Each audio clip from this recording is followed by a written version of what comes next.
नागपुर में जड़े 35 वर्षीय व्यक्ति पत्नी मृतदेह को बाइक रे बांधि नहीं एक हृदय विदार घटना सामना को आसी।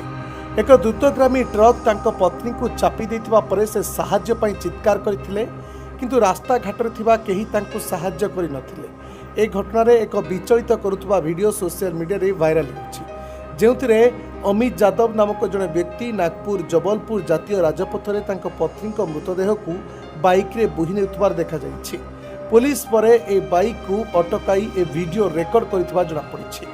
तेबे ए घटना रक्षाबंधन दिन अर्थात अगस्त 9 तारिख रे घटिथिला, जतेबेले ए दंपति नागपुर रो लुनारारू मध्य प्रदेश रो कर्णपुर को यात्रा करुथिले।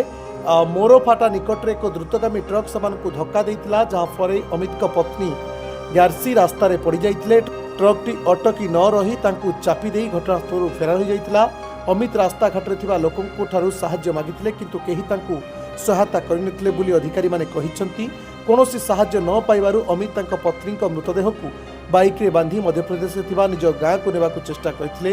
किछि समय परे एक पुलिस वैन तांको अनुसरण करी अटकाइथिला। पुलिस ग्यारेसिंग मृतदेह नागपुर रो इंदिरा गांधी मेडिकल कॉलेज को मृतदेह परीक्षा पई पठाइथिले एवं एक दुर्घटना जनित मृत्यु मामला रुजु करथिले।